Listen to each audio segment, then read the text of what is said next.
Okay, hello students. सो अब हम लोग, मैंने आपको बोला था कि मैं कुछ इससे रिलेटेड कुछ क्वेश्चन सॉल्व करवाऊंगी। तो ना देखो, अब अगर मान लो सपोज करो कि ये मेरे पास एक डाई हाइब्रिड प्लांट है और इस डाई हाइब्रिड प्लांट की मैंने क्या करवाई, सेल्फिंग करवा दी। तो नो डाउट आप लोग जानते हो कि इसमें गैमेट्स कितने बनेंगे, तो आप लिखोगे 2 की पावर 2, मतलब 4 गैमेट्स बनेंगे। और मतलब ऑफस्प्रिंग कितने बनेंगे, तो आप लोग बोलोगे 16 ऑफस्प्रिंग बनेंगे। बट उन 16 ऑफस्प्रिंग के अंदर मैं सिर्फ आपको ये बोल रही हूँ कि ये फाइंड आउट करके बताओ मुझे। मैं आपको सारे ऑफस्प्रिंग के बारे में पूछ ही नहीं रही हूँ। तो टोटल 16 जो कॉम्बिनेशन बनते हैं ना, तो उस 16 कॉम्बिनेशन के अंदर सिर्फ इन 2 ऑफस्प्रिंग का आपको रेशियो बताना है।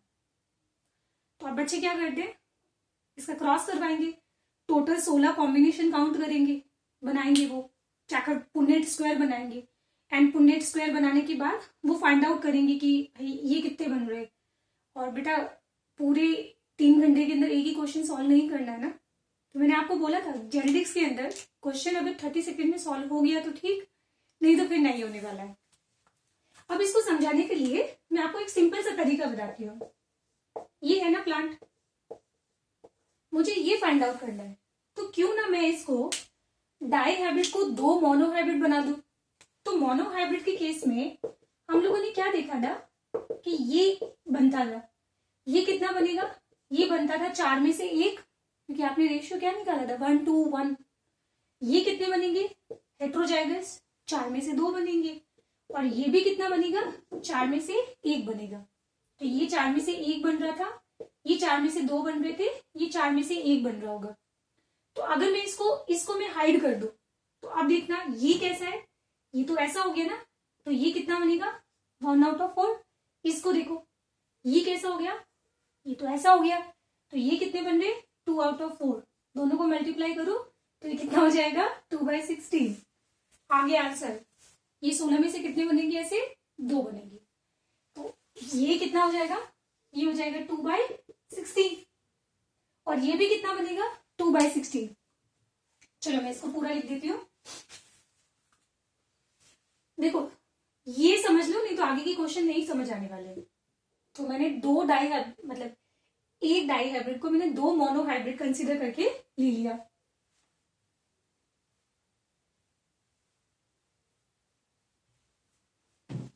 ठीक है, तो ये ए क्या होगा 1/4, कैपिटल बी स्मॉल बी कितना होगा 2/4। तो आंसर कितना आता है, ये आएगा 2/16। नहीं अभी कट मत करना है 16 और 2 को, उसको ऐसे ही रहने दो। यहाँ पे देखो स्मॉल ए मतलब स्मॉल टी ये कितना बन रहा था 1 out of 4। Capital B small B कितना बनेगा 2 out of 4। तो 4 को 4 से मल्टीप्लाई करो, कितना आ जाएगा 16, और ऊपर कितना आया 2। तो अगर कट करोगे तो ये रेशियो कितना आ जाएगा, ये आ जाएगा 1:1। ठीक है, तो कितना सिंपल टाइम, मतलब कितना टाइम लगा इस क्वेश्चन को सॉल्व करने में। चलो एक क्वेश्चन मैं आपको और देती हूँ। सपोज करो कि एक प्लांट है, capital A capital B small B. ध्यान रखना, अब मैं इसकी क्या करवा रही हूँ, इसकी मैं करवा रही हूँ यहाँ पे सेल्फिंग। तो सेल्फिंग करवाने पर capital A capital B small B और कैपिटल ए स्मॉल बी। बताओ इन ऑफस्प्रिंग का रेशियो कितना बनेगा। ठीक है, तो यहाँ पे बच्चे आंसर क्या दे रहे होंगे, देखो ये तो कैपिटल टी स्मॉल टी हो गया, तो इसको मैं क्या लिख दूं 2/4। ये भी कैपिटल टी स्मॉल टी जैसा हो गया, तो ये कितना हो जाएगा 2/4। तो ये कितना आ जाएगा, ये आ जाएगा 4/16। ठीक है, अब ये क्या हो जाएगा कैपिटल टी मतलब 1/4, स्मॉल टी मतलब 1/4। तो कितना आ जाएगा 1/16। तो यहाँ पे रेशियो आ जाएगा 4:1। 16 को 16 से कट कर दो तो रेशियो कितना आ जाएगा 4:1। बट आंसर गलत होगा, पूछो क्यों। बेटा देखो यहां देखना, जब आप इसकी इसी से सेल्फिंग करवाओ तो कभी कैपिटल ए स्मॉल ए आ सकता है क्या, कैपिटल ए स्मॉल ए आ सकता है क्या, नहीं ना। तो ये वाला ऑफस्प्रिंग तो पॉसिबल ही नहीं है। तो यहाँ पे क्या आएगा, ये रेशियो आएगा 0:1। रेशियो कितना आएगा, ये रेशियो 0:1 आएगा, ध्यान रखना। तो कभी भी ये क्वेश्चन सॉल्व करने से पहले जरा उसके पेरेंट्स को भी देख लेना, ठीक है। चलो और क्वेश्चन सॉल्व कर दे। अब अगर मान लो कि मैं तुमको प्लांट ऐसा दे रही हूँ, capital A small B cross, capital A capital, ये वाला हो गया, capital B small capital B, इसका जब क्रॉस करवाएंगे तो बताओ ये कितने बनेंगे। तो देखो अब बच्चे फिर यहाँ पे गलती करेंगे, कैसे, एक काम करना, ये क्या है, पहले पेरेंट्स को जरूर देख लेना। जब ये होता है ना capital A capital A small ए,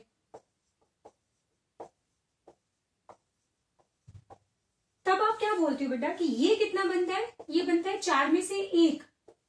ये कितने बनेंगे, ये बनेंगे 4 में से 2, और ये कितना बनेगा 4 में से 1, ठीक है। पर अब मैं बोल रही हूँ कि ऊपर पेरेंट्स को देखना, ये कौन है, capital B sorry small B, इसको मल्टीप्लाई कर दे कैपिटल बी से, तो बताओ ये कितना बनेगा। बेटा इसके अलावा तो कुछ बन ही नहीं सकता ना, तो ये कितना होगा, 100% होगा। यहाँ पे आपको 2/4 नहीं करना है,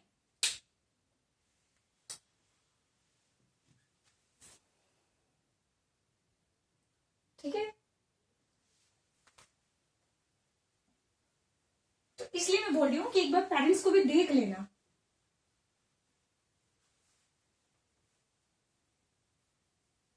देखो यहाँ पे हम फटाफट 2/4 1/4 1/4 करते गए, क्यों, क्योंकि ऊपर पेरेंट्स दोनों ही कैसे ऐसे, ठीक है, कोई बात नहीं, आप समझ जाओगे। तो यहाँ पे ये तो कितना आएगा 1/4 आएगा, बट ये कितना आएगा, ये तो 1 आएगा, क्योंकि इसके अलावा तो कुछ आ ही नहीं सकता है ना। तो रेशियो कितना आ जाएगा, ये आ जाएगा 1/4, या फिर हम बोल सकते हैं कितना 25% ऑफस्प्रिंग ऐसी बनेगी, इस तरह की बनेगी। ये क्लियर हो गया।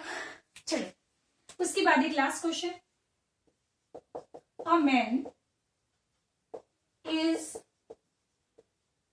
heterozygous for 2 autosomal genes capital A and capital B, and ठीक है, इसके लिए वो क्या है, एक आदमी है, एक मैन है जो हेटेरोजाइगस है for 2 autosomal gene capital A and capital B, then find out small A capital B Y sperm, then find out percentage of ABY sperm, ठीक है। तो ये क्वेश्चन आप लोग कैसे सॉल्व करेंगे, तो देखो अभी आपको क्या बनाना है, गैमेट्स बनाने हैं ना, तो पहले तो हम इसका जीनोटाइप लिख लेते हैं, है ना। तो पहले तो ये क्या है, ध्यान रखना, एक आदमी है, तो आदमी के अंदर क्या होता है, XY क्रोमोसोम होते हैं। अब ये बोल रहा है कि इसके पास ऑटोसोमल जीन कितनी है, वैसे तो हम लोग बोलते हैं कि 22 पेयर्स होते हैं, पर अभी फिलहाल क्वेश्चन बोल रहा है कि इसके पास मान लो कि 2 ऑटोसोमल जीन है, ठीक है। तो 2 ऑटोसोमल जीन मतलब capital A capital B, but वो दोनों के लिए कैसा है, हेटेरोजाइगस है, तो ये लिख दिया। तो ये हमारे पास आ गया इस आदमी का जीनोटाइप, और जेनेटिक्स के अंदर अपने जीनोटाइप लिखना सीख लिया तो समझ लो जेनेटिक्स की सारी प्रॉब्लम खत्म। तो ये जीनोटाइप हो गया। अब बनाने से गैमेट्स, मैडम डाई हाइब्रिड में तो ठीक है, ट्राई हाइब्रिड में गैमेट्स कैसे बनाएंगे, तो गैमेट्स बनाने का मैं आपको एक सिंपल सा मेथड बताती हूँ। देखो पहले आप ये ए है ना, इसको लिख लो, तो ये मैंने लिखा है कैपिटल ए, और इस तरफ लिखा है मैंने स्मॉल ए, लिख दिया। अब इस कैपिटल ए के साथ में क्या आएगा, बी आएगा, तो या तो इसके साथ में कैपिटल बी आएगा या फिर इसके साथ में स्मॉल बी आएगा, और ऐसा ही सेम चीज स्मॉल ए के साथ में या तो कैपिटल बी आएगा या फिर स्मॉल बी आएगा, ठीक। अब इसके साथ में अब क्या आएगा, या तो एक्स क्रोमोसोम आएगा या फिर वाई क्रोमोसोम आएगा।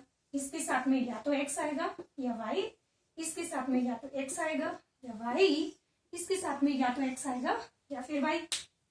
तो यहाँ पे अगर तुम्हें number of gametes find out करना हो तो फॉर्मूला क्या लिखेंगे, बोलो, तो 2 की पावर n, तो जहाँ पे n इजिकल टू कितना हो जाएगा 3, क्योंकि ट्राई हाइब्रिड है ना, तो यहाँ पे गैमेट्स कितने बनेंगे, 8 टाइप्स के गैमेट्स बनेंगे, जो देखो बन भी रहे हैं यहाँ पे। चलो बनाते हैं। तो ये क्या होगा, capital A capital B X, capital A capital B Y, capital A small B X, capital A small B capital Y, small A capital B X, small A capital B Y, small A small B X, और ये small ये हो जाएगा Y. तो ये बन गए देखो गैमेट्स। तो ये तरीका होता है गैमेट्स बनाने का, ठीक है। जैसे हमने पढ़ा था ना कि एक आर था और एक स्मॉल आर था। अब आर के साथ में या तो कैपिटल आर वाई आएगा या स्मॉल वाई आएगा, या तो इसके साथ कैपिटल वाई आएगा या स्मॉल वाई। तो यहां से गैमेट्स क्या बना, capital R capital Y, capital R small Y, small R capital Y, small R small Y, ठीक है। तो ये गैमेट्स जैसे हम लोग बनाते हैं ना, तो ऐसे गैमेट्स बना लो। बट ये आपको क्वेश्चन में पूछ रहा है कि बताओ ये जो स्पर्म है, स्पर्म मतलब गैमेट्स, ऐसे कितने होंगे। अब ऐसे का मतलब क्या है, ये रहा, बाकी देखो इसके अलावा तुम्हें कोई भी नहीं मिलेगा। तो बताओ ऐसे कितने, ये तो एक ही बन रहा है, टोटल कितने बन रहे हैं, 8 बन रहे हैं। तो इसको 1 डिवाइड बाई 8 और परसेंटेज फाइंड आउट करना हो तो सिंपली 100 से मल्टीप्लाई कर दो, तो कितना आंसर आ जाएगा, ये आ जाएगा 12.5%। देखो ये भी कितना बनेगा, 12.5 12.5 12.5 12.5 12.5 12.5 12.5, टोटल कर दो तो ये हो जाएगा 25, ये हो जाएगा 25 50 75 एंड ये हो जाएगा 100, ठीक है, पक्का। चलो तो इसको, इन क्वेश्चंस को नोट डाउन कर लो। इसके बाद में आपको पढ़ाऊंगी टेस्ट क्रॉस के बारे में, ठीक है। तो ये नोट डाउन कर लीजिए।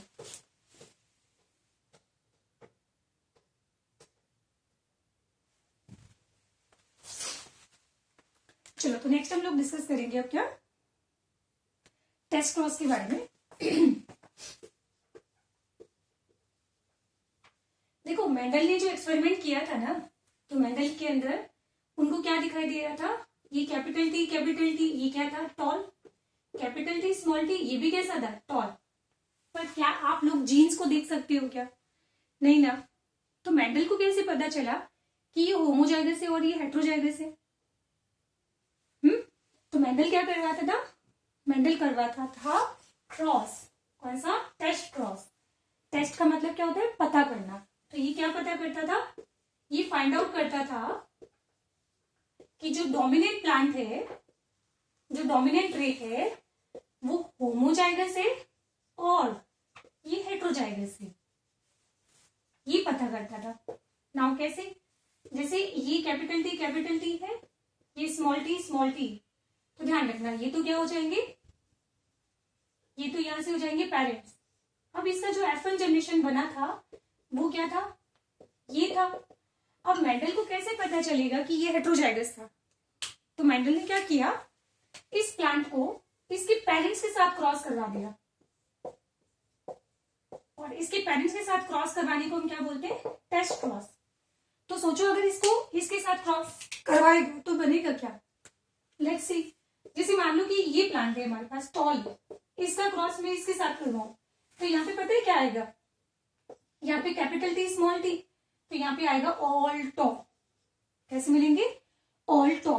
अगर मान लो कि ये हेट्रोजाइगस है तो इसको स्मॉल टी के साथ क्रॉस करवाओगे तो यहां से गैमेट्स 2 बनेंगे ना, कैपिटल टी स्मॉल टी, यहां से क्या आएगा, स्मॉल टी। तो ये क्या हो जाएगा, यहाँ पे 50% यहाँ पे टॉल मिलेंगे और 50% आपको ड्रॉप मिलेंगे। तो इसका मतलब ये हो गया क्लियर क्या, कि अगर 100% टॉल मिलते हैं तो मतलब प्लांट होमोजाइगस है, और 100% ड्रॉप मिलते हैं तो प्लांट कैसा है, हेट्रोजाइगस है। और सॉरी 50-50 मिलता है तो ये क्या होगा, हेट्रोजाइगस। मतलब रेशियो क्या आएगा यहाँ पे रेशियो आता है 1:1। टेस्ट क्रॉस के केस में एक काम कर दे, चलो हम लोग डाई हाइब्रिड का भी टेस्ट क्रॉस करवा दे। तो जैसे हमने कैपिटल आर स्मॉल आर लिया था, कैपिटल वाई स्मॉल वाई लिया था, इसका क्रॉस करवाते हैं रिसेसिव के साथ, small R small Y small Y, तो करवाओ क्रॉस इसका। तो आप लोग क्या देखोगे यहाँ पे कि इससे गैमेट्स कितने बनेंगे, यहां से इससे गैमेट्स क्या बनेगा, capital R capital Y, capital R small Y, small R capital Y, small R small Y. इससे तो 4 तरह के गैमेट्स बनेंगे, बट यहां से गैमेट्स बनेगा सिर्फ एक सिंगल टाइप का, टाइप्स लिखना है आपको, तो स्मॉल आर स्मॉल वाई। तो यहां से गैमेट्स क्या मतलब ये ऑफस्प्रिंग क्या बनेगी, ये बनेगा, ये बनेगा,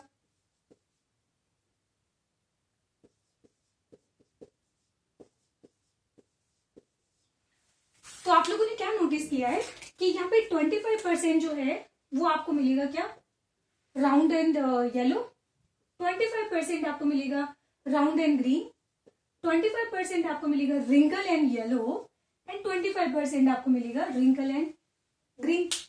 इसका मतलब यहाँ पे रेशियो कितना आएगा, यहाँ पे रेशियो आ जाएगा 1:1:1:1। समझ आ गया, ठीक है। तो क्या ये 1:1 क्या है, फिनोटाइप या जीनोटाइप, बोथ, ठीक है। तो इसमें ध्यान रखना ये फिनोटाइप का एंड जीनोटाइप, ये दोनों का रेशियो है, तो मतलब ये दोनों क्या आता है, ये दोनों यहाँ पे सेम आते हैं, तो ये 1:1:1 ये फिनोटाइप भी है और ये जीनोटाइप भी है। तो हम बोलेंगे कि टेस्ट क्रॉस के अंदर फिनोटाइप और जीनोटाइप क्या आता है, सेम आता है। तो मैं आपको 3 जगह ऐसा पढ़ाऊंगी जहां पे फिनोटाइप जीनोटाइप सेम आता है, ठीक है। चलो अब एनसीईआरटी में आ जाते हैं। तो एनसीईआरटी के अंदर जो एग्जांपल दिया हुआ है वो दिया हुआ है ये प्लांट, ठीक है। तो मतलब ये प्लांट जो है इसके अंदर लगते हैं पर्पल कलर के फ्लावर। अब हमें ये नहीं पता है कि ये जो प्लांट है ये होमोजाइगस है या हेट्रोजाइगस है ना। तो आप क्या करवाएंगे, इसका करवाते हैं हम लोग क्रॉस, लेट्स सी। तो इसका हम लोग स्मॉल डब्ल्यू के साथ क्रॉस करवाएंगे, तो यहां से गैमेट्स क्या बनेगा, इससे ये तो बनेगा स्मॉल डब्ल्यू, पर अगर एक बार के लिए मैं मान लूं कि ये होमोजाइगस है, तो होमोजाइगस होगा तो कैपिटल डब्ल्यू,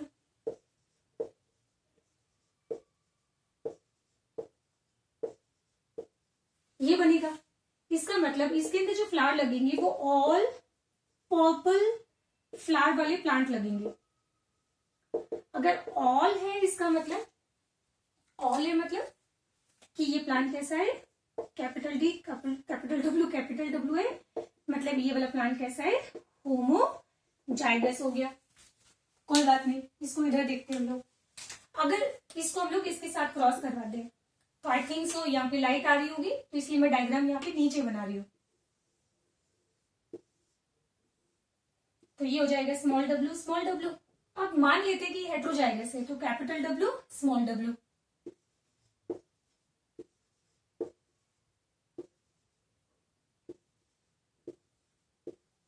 ये है ना। तो ये फ्लावर कैसे होंगे, पर्पल कलर के, बट ये फ्लावर कैसे होंगे, व्हाइट कलर के फ्लावर।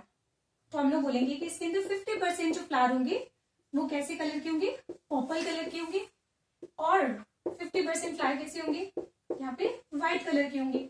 मतलब रेशियो कितना आ गया, 1:1। एंड इसका मतलब ये प्लांट कैसा है, ये प्लांट कैसा होगा, कैपिटल डब्ल्यू स्मॉल डब्ल्यू। तो ये हो जाएगा यहाँ से हेटेरोजाइगस। तो इस तरीके से मेंडल जो है वो आइडेंटिफाई करवाता था कि प्लांट जो है वो F1 जनरेशन में कैसा है, हेट्रोजाइगस या होमोजाइगस, ठीक है। तो हेट्रोजाइगोसिटी या होमोजाइगोसिटी को फाइंड आउट करना क्या होता है, टेस्ट क्रॉस। और टेस्ट क्रॉस का मतलब होता है कि F1 जनरेशन को उसके पेरेंट्स के साथ, मतलब ऑफस्प्रिंग को पेरेंट्स के साथ, और वो पेरेंट्स भी कौन सा, ध्यान रखना ऑलवेज रिसेसिव पेरेंट्स। तो रिसेसिव पेरेंट्स के साथ क्रॉस करवाना क्या होता है, दिस इज टेस्ट क्रॉस, ठीक है। तो ये एनसीईआरटी में टॉपिक दिया हुआ है और ये हमारा हो गया कंप्लीट। इसके बाद हम लोग शुरू करेंगे incomplete dominance.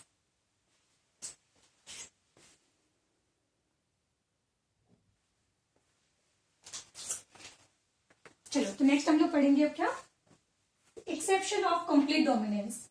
And exception of complete dominance के अंदर सबसे पहले हम लोग डिस्कस करेंगे इनकम्प्लीट डोमिनेंस के बारे में। इनकम्प्लीट डोमिनेंस, तो इनकम्प्लीट डोमिनेंस के अंदर चलो इसमें डिस्कवरी के बारे में बात करते हैं। तो इसकी डिस्कवरी जो है वो की थी कॉल कॉरेंस ने, और ये साइंटिस्ट एक बार फिर वापस आएगा, ध्यान रखना, कॉल कॉरेंस, और इन्होंने ये डिस्कवर किया था इन 4 o'clock प्लांट, 4 o'clock प्लांट के अंदर, जिसको हम लोग बोलते हैं एंटीराइनम मेजर्स, नहीं बोलते हैं इसको, बोलते हैं एंटीराइनम मेजर्स, ठीक है। बट ये जो मैं चीज अब पढ़ा रही हूं ना, जो एनसीईआरटी का जो एग्जांपल दिया हुआ है, एक एग्जांपल और दिया हुआ है यहाँ पे, तो डिस्कवरी तो इसकी यहाँ पे 4 o'clock प्लांट में हुई थी, जिस, और एनसीईआरटी के अंदर जो एग्जांपल दिया हुआ है दिस इज स्नैप ड्रैगन, क्या दिया है, जिसका फ्लावर अगर आप देखोगे तो आपको डॉग जैसा दिखाई देगा, तो इसको बोलते हैं क्या, डॉग फ्लावर प्लांट। मैंने उल्टा नाम लिख दिया, दिस इज एंटीराइनम मेजर्स, ये है एंटीराइनम मेजर्स, और 4 o'clock प्लांट का नाम है, चलो मुझे याद आ जाएगा अभी ना, चलो मुझे याद आ जाएगा पढ़ाते वक्त। तो नाउ इन दोनों के अंदर आपको सेम ही चीज देखने को मिलेगी, कैसे कि अब मैं यहाँ पे लेती हूँ सबसे पहले क्या, पेरेंट्स, फिर हम लोग लेंगे इनके गैमेट्स, फिर गैमेट्स बनने के बाद क्या बनेगा, यहाँ पे बनेगी F1 जनरेशन, फिर F1 जनरेशन के बाद बनेगी यहाँ पे F2 जनरेशन। तो देखो इसके अंदर हम जो प्लांट ले रहे हैं वो कौन सा है, यहाँ पे मैं ले रही हूँ capital R, capital are, you know, इसमें जब कैपिटल आर होता है ना, तो यहाँ पे जो फ्लावर्स लगते हैं वो रेड कलर के फ्लावर होते हैं। कैसे प्लांट, मैं पी प्लांट की बात नहीं कर रही हूँ, प्लांट चेंज हो गया ध्यान रखना, ये रेड कलर के फ्लावर होते हैं। जब स्मॉल आर होता है तो जीन रिसेसिव हो चुकी है, तो अब कोई कलर प्रोड्यूस नहीं करेगा, तो ऑटोमेटिकली कैसा हो जाएगा, व्हाइट हो जाएगा। अब यहाँ से गैमेट्स क्या बनेगा, कैपिटल आर, यहाँ से गैमेट्स बनेगा स्मॉल आर। अब दोनों का जब क्रॉस होगा तो यहाँ पे जो F1 जनरेशन वो बनेगी कैसी, कैपिटल आर स्मॉल आर, ठीक है। तो ये ऑल प्लांट कैसे होंगे, हेट्रोजाइगस होंगे। अकॉर्डिंग टू मेंडल ये होना तो कैसा चाहिए था, ये होना तो चाहिए था क्या, रेड, बट ये होता कैसा है, ये हो जाता है यहाँ पे पिंक। तो पिंक का मतलब ये हुआ कि यहाँ पे डोमिनेंट जीन तो एक्सप्रेस हो ही रही है, बट साथ में थोड़ा बहुत यहाँ पे स्मॉल आर भी एक्सप्रेस होगी, क्योंकि हमने रिसेसिव जीन का जब हमने लिखा था ना, रिसेसिव जीन को हमने जब डिफाइन किया था तो हम लोग क्या बोलते हैं, नो फंक्शन एट ऑल, या फिर हमने बोला था कि नॉन फंक्शनल एंजाइम। तो कंप्लीट डोमिनेंस के अंदर रिसेसिव जीन या तो एंजाइम बनाती ही नहीं है, या बनाई तो पूरी नॉन फंक्शनल होगी। बट यहाँ पे आपको देखोगे कि रिसेसिव जीन जो होती है वो लेस फंक्शनल होगी, कौन, और रिसेसिव जीन जब लेस फंक्शनल होगी तो ये भी क्या प्रोड्यूस करेगा, व्हाइट कलर। तो रेड के साथ में जब व्हाइट मिक्स होगा तो कलर कैसा आ जाएगा, पिंक। अब इसकी करवा देते हैं हम लोग सेल्फिंग। तो कॉमन सेंस की बात है कि सेल्फिंग करवाओगे तो क्या बनेगा, capital R small R, capital R small R. अब यहाँ से क्या आएगा, capital R capital R, capital R small R, capital R small R, small R small R, ठीक है। अब जरा लिखते हैं इसका फिनोटाइप, क्या लिखते हैं इसका फिनोटाइप। तो इसका फिनोटाइप क्या हो जाएगा बोलो, ये प्लांट कैसा होगा, ये प्लांट होगा रेड, बट ये प्लांट कैसे होंगे, ये प्लांट ध्यान रखना कैसे होंगे, पिंक। और ये प्लांट कैसा होगा, आप बोलोगे कि ये होगा व्हाइट। तो बताओ रेड कितना है, 1, पिंक कितने, 2, और व्हाइट कितना है, 1, ठीक है। अब लिखते हैं इसका जीनोटाइप। तो जीनोटाइप क्या होगा, capital R capital R, capital R small R, small R small R, capital R कितना है 1, कैपिटल आर स्मॉल आर कितना है 2 एंड स्मॉल आर कितना है 1। तो टेस्ट क्रॉस के बाद में ये सेकंड कंडीशन आप लोग ऐसे देख रहे हो जहां पे आपको फिनोटाइप और जीनोटाइप क्या दिखाई दे रहा है, सेम दिखाई दे रहा है। कौन समझ आ गया? तो ये था इनकम्प्लीट डोमिनेंस के बारे में। बट एनसीईआरटी के अंदर एक एग्जांपल और दिया हुआ है, एक एग्जांपल एनसीईआरटी में दिया हुआ है स्टार्च ग्रेन के बारे में, मतलब साइज ऑफ स्टार्च ग्रेन के बारे में बताती हूँ कैसे। आप लोगों ने सीड का शेप देखा था, सीड का हमने क्या देखा था, शेप देखा था। तो आपने क्या देखा था कि हमारे पास सीड के शेप जो थे ना, एक था राउंड और एक कैसा था, रिंकल। अब राउंड क्यों होते? क्योंकि इनके अंदर खूब सारा डिपॉजिट होता है स्टार्च। प्लांट के अंदर फूड स्टोर कौन से फॉर्म में होता है, स्टार्च के फॉर्म में होता है ना। तो जब यहाँ पे सफिशिएंट अमाउंट ऑफ स्टार्च बनेगा तो ये कैसा होगा, राउंड। और अगर मैं बोलूँ कि इसमें स्टार्च डिपॉजिट नहीं होगा तो ऑब्वियसली जब कुछ भी डिपॉजिट नहीं होगा तो उसका शेप कैसा हो जाएगा, रिंकल। और आप लोग जानते हो बेटा कि स्टार्च जो होता है वो एक ग्लूकोज का ब्रांच पॉलीमर है। जस्ट अभी हम लोगों ने बायोमोलिक्यूल में पढ़ा है कैसा होता है, ब्रांच पॉलीमर होता है। तो यहाँ पे हम लोग बोलेंगे कि ये रिंकल क्यों हुआ था। इसके रिंकल होने का रीजन था इसमें स्टार्च ब्रांचिंग एंजाइम, एनसीईआरटी में दिया हुआ, ध्यान रखना। क्या हुआ, स्टार्च की ब्रांचिंग करने वाला एंजाइम। तो अगर ये वाला स्टार्च ब्रांचिंग एंजाइम अगर म्यूटेंट हो जाए तो उस कंडीशन में ये कैसे हो जाएंगे, ये जो सीड है वो कैसे हो जाएंगे, रिंकल सीड हो जाएंगे।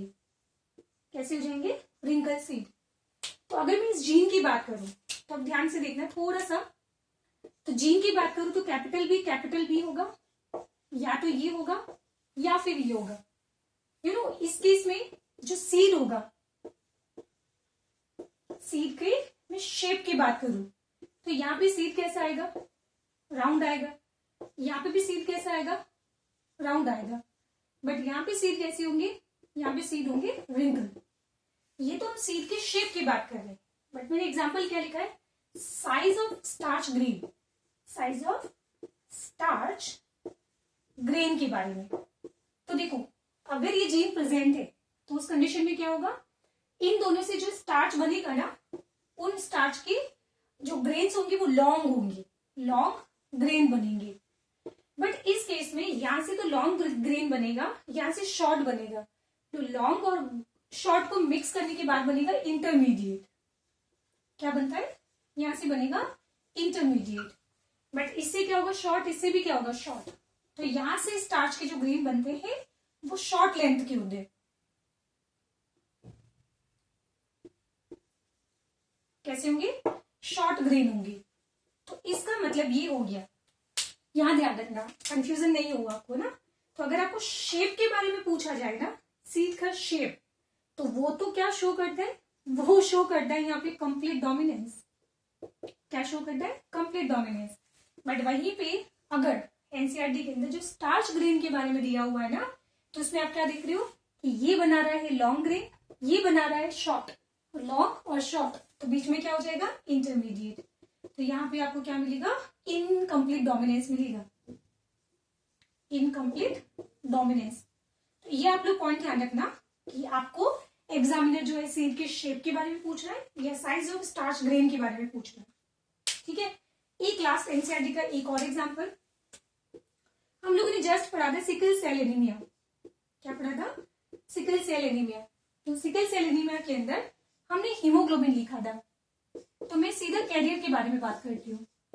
किसके बारे में, कैरियर के बारे में। तो आप लोग क्या बोलते हो कि इसके पास अगर कैरियर जो होता है तो एक हीमोग्लोबिन की जीन नॉर्मल होगी, बट दूसरी कैसी होगी, सिकल सेल एनीमिक होगी। दूसरी कैसी होगी, सिकल सेल एनीमिक होगी। तो अब इस केस में क्या होगा, अकॉर्डिंग टू मेंडल इसमें सिर्फ हीमोग्लोबिन कैसा बनना चाहिए, ओनली नॉर्मल। बट ऐसा नहीं होता है। इसमें हम बोलेंगे कि 50% हीमोग्लोबिन, क्योंकि दोनों जीन एक्सप्रेस होती है, तो इसके अंदर 50% हीमोग्लोबिन जो है वो इसकी बॉडी के अंदर नॉर्मल होगा। बट इसके अंदर 50% जो है हीमोग्लोबिन वो कैसा होगा, 50% हीमोग्लोबिन इसमें कैसा मिलेगा आपको, सॉरी, ये यहाँ पे एग्जाम्पल नहीं आएगा, सॉरी। ठीक है, मैंने कुछ नहीं बोला। तो ये आप लोग 2 एग्जाम्पल बस ध्यान रखना। बाकी इसके अलावा देखो, गाय का कोट कलर भी होता है, कैटल्स का, वो सारे इतने एग्जाम्पल आपको याद नहीं करना है। आजकल कोई नहीं पूछता है तुम्हें नीट एग्जाम में। तो इस तरीके से हमारा ये टॉपिक कंप्लीट हो गया। कौन सा? इनकम्प्लीट डोमिनेंस के बारे में। ठीक है, ये वाला एग्जाम्पल इसके साथ में नहीं दिया हुआ है, बट इससे पहले कहीं दिया हुआ है, तो आप लोग पढ़ लेना, जहाँ पे बी जीन के बारे में लिखा होगा, है ना। चलो, इसके बाद हम लोग पढ़ते हैं को डोमिनेंस के बारे में, जो आज का लास्ट टॉपिक है। ठीक है, एक लेक्चर और लगेगा जिसमें हम पढ़ेंगे क्या, लिंकेज के बारे में और पॉलीजेनिक इनहेरिटेंस के बारे में, वो लास्ट लेक्चर है।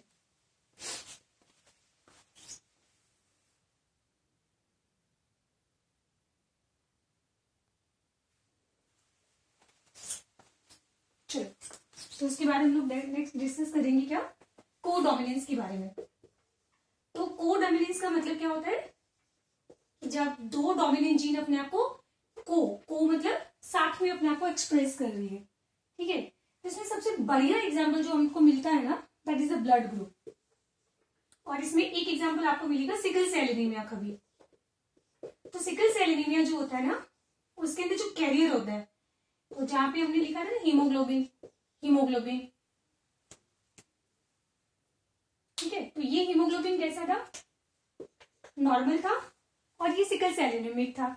तो यहाँ पे आपने क्या नोटिस किया था, इसका 50% जो हीमोग्लोबिन होगा वो कैसा होगा, नॉर्मल होगा, बट इसका 50% जो हीमोग्लोबिन होगा वो कैसा होगा, सिकल मतलब एबनॉर्मल होगा।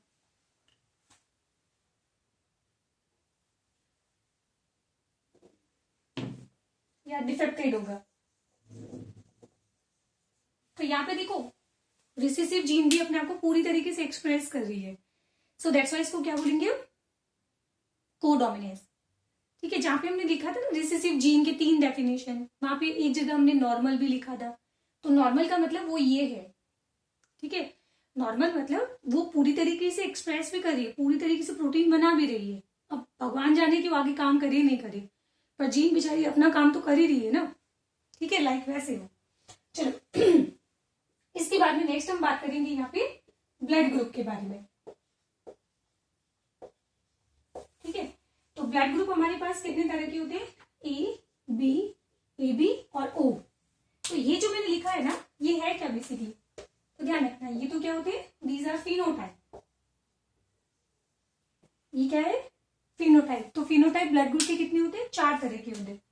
अब इनके लिखने जा रहे हैं हम लोग जीनोटाइप के बारे में। तो इसका जीनोटाइप क्या हो जाएगा, देखो ए ब्लड ग्रुप को बनाने के लिए क्या होता है, तो आप लोग बोलोगे आई ए होता है, या फिर क्या हो सकता है, आई ओ हो सकता है। तो मतलब आई यहाँ पे क्या है, एलील। आई मतलब क्या हो गया, एलील। तो यहाँ पे एलील कौन सा है, ए। यहाँ पे कौन सा है, ए। तो ये तो कौन सा हो गया, होमोजाइगस कंडीशन हो गया। ये कौन सा हो गया, हेट्रोजाइगस कंडीशन हो गया।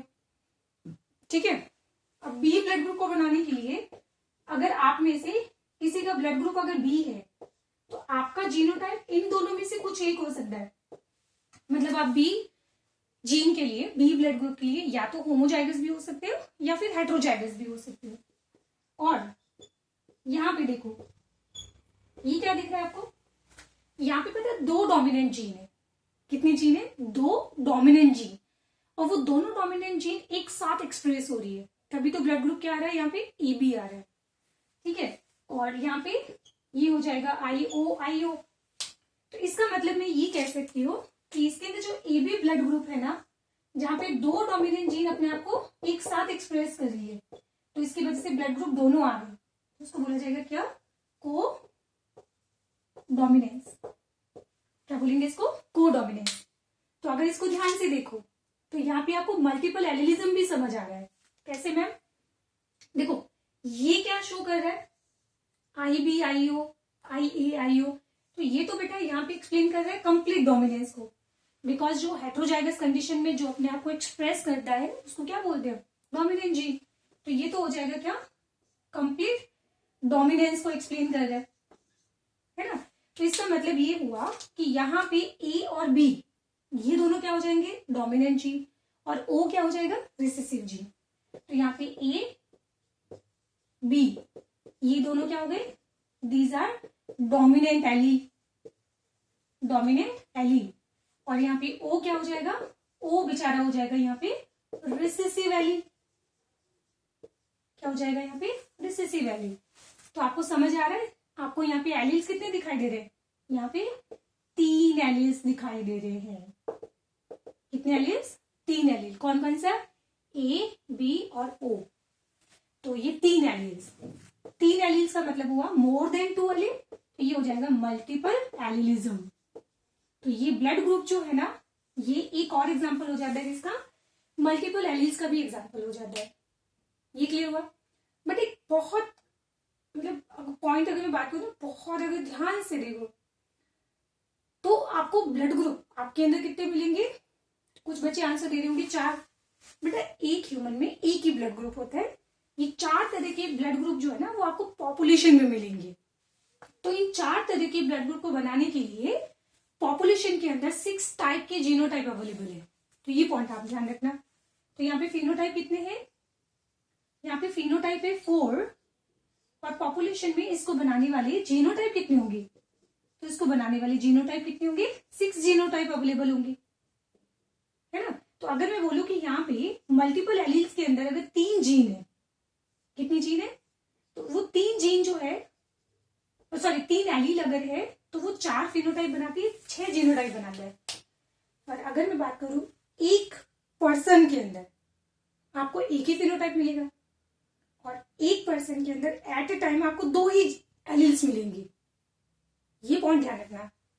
2 एलील्स कैसे, देखो अगर किसी पर्सन का ब्लड ग्रुप ए है तो या तो वो आई होगा, तो कितने एलील हुए, 2। या फिर अगर वो हेट्रोजाइगस हुआ तो उसमें ब्लड ग्रुप क्या होगा, सॉरी एलील्स क्या होगा, आई ओ। तो हालांकि 3 तरह के एलील्स होते हैं, बट एक ह्यूमन के अंदर एट ए टाइम 2 ही एलील्स मिलेंगे। ठीक है, तो ये पॉइंट ध्यान रखना। ये एनसीईआरटी में एक लाइन भी लिखी हुई है, तो ये मैं यहाँ पे लिख देती हूँ। ये आपको मल्टीपल एलील्स कहाँ पे मिलते हैं, ये मल्टीपल एलील्स को अगर आपको स्टडी करना हो तो आपको पॉपुलेशन के अंदर इसको स्टडी करना होगा। ठीक है, but in individual, but in one individual यहाँ पे कितने होंगे, only at a time 2 alleles ही प्रेजेंट होते हैं। ठीक है, तो मल्टीपल एलील्स को कब स्टडी किया जाता है, इसको स्टडी किया जाता है पॉपुलेशन के अंदर। पॉइंट समझ आ गया। एक चीज और ध्यान रखना, मेरे से प्रीवियस लेक्चर की रिक्वेस्ट मत करना, क्योंकि मेरे वीडियो बहुत जिगजैग हो रहे, मैं नहीं ढूंढ पाऊंगी, आई एम एक्सट्रीमली सॉरी। क्योंकि अभी जो वीडियो मांगोगे ना तो मुझे बहुत सर्च करना पड़ता है और मैं मेहनत कर नहीं सकती। ठीक है, लेक्चर बनाने में जितनी मेहनत करनी थी कर दी, तो इसलिए आप तमीज से टाइम पे लेक्चर खत्म कर लेना। तो ये समझ आ गया। तो अब अगर तुमसे पूछा जाए कि मल्टीपल एलील्स के अंदर मान लो कि 4 एलील्स है, कितने, 4 एलील्स है। ठीक है, तो बताओ इसकी फिनोटाइप कितने होंगे और जीनोटाइप कितने होंगे पॉपुलेशन के अंदर, कहाँ पे, पॉपुलेशन के अंदर। तो इसके फिनोटाइप कितने होंगे और जीनोटाइप कितने होंगे। तो देखो इसको फाइंड आउट करने का मैं बताती हूँ एक फॉर्मूला, जो मेरे को कभी याद नहीं रहता है, मैं इससे फॉर्मूला बनाती हूँ। बताओ कैसे, 3 एलील है तो फिनोटाइप कितने आ रहे, 4 आ रहे, मतलब फिनोटाइप का फॉर्मूला बन जाएगा n+1। क्या बन जाएगा, फॉर्मूला बन जाएगा n+1। तो 3 में 1 ऐड किया तो 4 आया ना, तो 4 में 1 ऐड कर दो तो कितना आ जाएगा, 5। तो यहाँ पे 5 फिनोटाइप बनेंगे। तो जीनोटाइप कितने बनेंगे, यहाँ 6 आ रहा है ना, तो यहाँ फॉर्मूला बनेगा हमारा n, ये हो जाएगा n/2 n+1। फॉर्मूला क्या बन रहा है, n/2 n+1। तो फॉर्मूला कैसे आ जाएगा, तो n यहाँ पे कितना दिया हुआ है, मान लो कि 4 दिया हुआ है, तो 4/2 और यहाँ पे आएगा 4+1, तो कितना आया, चलो 3 से कैलकुलेट करके देख लेते हैं कि सही आ रहा है नहीं आ रहा है। तो ये कितना हो गया, 3 और ये हो जाएगा 4, काटोगे तो कितना होगा 2, 2 × 3 6, फॉर्मूला सही है। ठीक है, तो अब वापस 4 पुट कर देते हैं, क्योंकि हम क्वेश्चन भी 4 के अकॉर्डिंग सॉल्व कर देते। तो अब कितना हो गया, ये हो गया 5, 5 मल्टीप्लाई 4 कितना आएगा 20, 20 डिवाइड बाई 2 कितना आ गया 10। तो यहाँ पे जीनोटाइप कितने बनेंगे। तो ये ध्यान रखना कि मल्टीपल एलील्स के केस में, क्या बोला मैंने, मल्टीपल एलील्स के केस में अगर आपको पॉपुलेशन के अंदर अगर ये फाइंड आउट करना हो कि फेनोटाइप कितने बनेंगे तो उसका फॉर्मूला होता है n+1 और जीनोटाइप कितने बनेंगे तो उसका फॉर्मूला होता है n डिवाइड बाई 2 n+1। ठीक है, पक्का क्लियर। तो ये मल्टीपल एलील्स भी आपके एनसीईआरटी में दिया हुआ है और ये पॉइंट भी लिखा हुआ है जो इंपॉर्टेंट है। अब उसके बाद में एक लास्ट चीज बता देती हूँ कि ब्लड ग्रुप होते क्या है। तो आप लोग ध्यान रखना कि ये जो ब्लड ग्रुप होते हैं ये हमारी आरबीसी है। तो आरबीसी की ये क्या होती है, सेल मेम्ब्रेन होती है। तो इस सेल मेम्ब्रेन के अंदर एक होता है मेम्ब्रेन प्रोटीन। क्या होता है, मेम्ब्रेन के अंदर एक होता है प्रोटीन जो हम सबका सेम है, जो हम सबका सेम होता है। बस फर्क होता है कि अंदर हमारे अंदर शुगर कौन सी होती है। ठीक है, तो ये कौन हो गया, दिस इज ग्लाइको प्रोटीन। तो प्रोटीन के साथ में हमने क्या किया, शुगर ऐड कर दिया, तो ये क्या बन गया। तो ध्यान रखना जो ब्लड ग्रुप होते हैं वो केमिकली अगर तुमसे पूछा जाए तो ये क्या होते हैं, मेम्ब्रेन ग्लाइकोप्रोटीन होते हैं। तो जैसे आपने क्लास 11th के अंदर कभी सेल मेम्ब्रेन का डायग्राम पढ़ा होगा, है ना। तो इसमें ध्यान रखना हम सबका प्रोटीन एक जैसा है। तो हम सब में प्रोटीन क्या होता है, सेम टू सेम होता है। बस हम सब के अंदर जो ब्लड ग्रुप है ना ए बी और ओ, इसमें फर्क कहाँ पे आता है। तो इसमें वेरी क्या करता है, तो इसमें वेरी करता है क्या, शुगर। ठीक है, तो शुगर वेरी करती है। ये क्लियर हो गया पक्का। तो ये हमारा को डोमिनेंस वाला टॉपिक भी कंप्लीट हो गया। तो मैं एक काम करती हूँ आज की क्लास में यही स्टॉप कर देती हूँ। क्लियर, चलो तो इसको फिर अच्छे से प्रैक्टिस कर लेना और एनसीईआरटी से भी इसको अच्छे से रीड कर लेना। और नेक्स्ट क्लास में एक लास्ट हमारा टॉपिक बचेगा, कौन सा टॉपिक बचेगा हमारा, लिंकेज वाला और पॉलीजेनिक इनहेरिटेंस का। चलो फिर टाटा बाय बाय।